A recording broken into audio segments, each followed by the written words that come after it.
ассалому алайкум дӯстон, хуш омадед ба шабакаи мо. Дар навори имрӯза барои шумо тозатарин ва муҳимтарин хабарҳоро аз ҷаҳони ММО омода кардем ва боварӣ дорем ки навор ба шумо писанд меояд. Барои ҳамин наворро то охир тамошо кунед. Мо бошад оғоз мекунем. дӯстон, қуръони бепул барои шумо. Барои қуръони бепул ба даст овардан аз ширкати шифофармо доруҳои гиёҳӣ харидорӣ кунед ва онҳо ба шумо қуръон ҳадия мекунанд. Шумо метавонед ки аз ширкати шифофармо ҳама намуд доруҳои гиёҳиро бо нархи дастрас ва сифати олӣ харидорӣ кунед. Доруҳо барои хароб ва фарбеҳшавӣ, барои дарди дил, дарди меъда, пастаҳо барои хунукзадагӣ ва қавӣ кардани мардонагӣ, равғани усма, хилба, равғани сиёҳдона барои ҳамаи дардҳо. Худи ҳозир ба номерҳои дар рӯекран буда занг зада доруҳои даркории худро бо нархи дастрас харидорӣ кунед ва ҳамин гуна ҳам доруҳои даркории худро дастрас мекунед ва ҳам соҳиби китоби қуръон мешавед.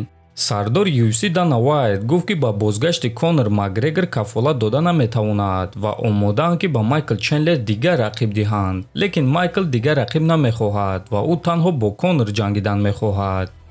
бечора Чендлер Конор Макгрегорро интизор шудан мехоҳад. Агар ки ӯ мехост, пас мо метавонистем ки ба ӯ ҳамин тобистони муҳориба ташкил кунем. Лекин ӯ ин чизро намехоҳад. ӯ яке аз варзигарони хубе ҳаст ки бо ки мо ҳамкорӣ кардагием ва агар ки ӯ мехост, мо барои ӯ ҳама корро мекардем ва ба ӯ дигар рақиб медодем. Лекин ӯ аз роҳи дарпешмондаи худ гаштанӣ нест. Майкл озод аст ва чӣ коре ки хоҳад мекунад. Моҳи июл Конор Макгрегор 36 сола мешавад ва ӯ пули хеле зиёд дорад. Ки медонад ки моро чӣ интизор аст. Шояд ки ӯ дигар ягон вақт муҳориба намегузаронад. Шояд ки мегузаронад. вақте ки гап оиди ҷанговароне меравад ки ба чунин қуллаҳои баланд расидаанд, пас ягон чизи аниқ гуфта намешавад. Ту ягон вақт намедонӣ ки боз кай онҳоро дар октагон мебинӣ, гуфтааст Уайт. комментатори UFC ва чемпиони пешинаи UFC дар ду вазн Дэниел Кормье мегӯяд ки Ҳамзат Чимаев шӯҳратии худро аз даст дода истодааст. пеш Ҳамзат дар як ҳафта 2 маротиба меҷангид. ӯ чунон дар хай буд, чунон муҳорибаҳо нишон медод, ки ҳама боварӣ доштанд ки ӯ бузургтарин ҷанговар мешавад, ки ҳамаи рақибони худро фавран шикаст дода метавонад. Ва ана ӯ бо Камару Усман меҷангад. Усманро шикаст додан ба кадом ҷанговаре ки набошад имконияти хеле калон аст. Лекин коре ки Ҳамзат бо Ли Ҷинглиан кард ва баъд дар муҳориба зидди Усман бо қарори доваро ғалаба ба даст овард, шӯҳратии ӯро кам мекунад, гуфтааст Кормье. ва дӯстон, дар ҳақиқат Ҳамзат дар UFC ногаҳонӣ пайдо шуд ва дар гирди худ хайпи хеле калон ҷамъ кард. ӯ ҳам дар октагон ва ҳам берун аз октагон корҳои ғайриоддӣ мекард ва одамон баромадҳои ӯро бесаброна интизор мешуданд. Ана вақтҳои охир бошад Ҳамзат бо ҳар гуна сабабҳо ва мушкилиҳо рӯбарӯ шуда истодааст. умедвор мешавем ки Ҳамзат ҳамаи мушкилиҳои худро паси сар мекунад ва боз ба монанди пешина бармегардад. шаби гузашта варзигари тоҷик Мухаммад Наимов интервью дод ва оиди иваз шудани рақиб ва оиди нақшаҳои ояндаи худ фикрашро баён кард. биёед суханҳои ӯро гӯш мекунем.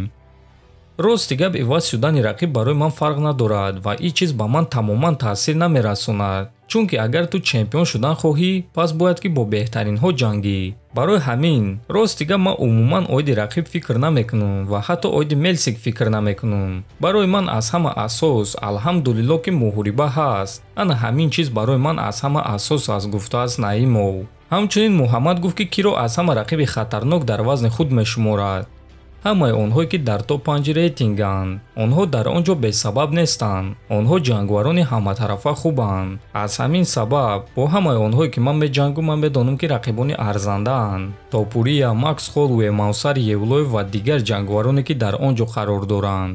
соли 2025 агар худо розӣ бошад, иншааллоҳ ман барои камарбанд ҷангидан мехоҳам. иншааллоҳ ман ҳаракат мекунам ки ин корро кунам. ман ҳамаи корро мекунам, ҳамаи қувваи худро сарф мекунам то ин ки ба ҳадафи худ расида ӯро амалӣ гардонам. ба ман биринҷӣ нуқрагӣ дар кор нест, ман танҳо барои тилло мерам, гуфтааст Муҳаммад. ва дӯстон, чӣ гуна ки мебинем Муҳаммад барои худ ҳадафҳои калон мондааст ва мо албатта ки ба ӯ муваффақият хоҳонем ва орзу мекунем ки ӯ ба ҳадафҳои худ расад. худи шумо дӯстон оиди ин суханҳои Муҳаммад чӣ фикр доред? метавонед фикрҳои худро дар комментария нависед. ҳатман дар канали мо обуна шавед. то боздид, хонободу сарбаланд бошед.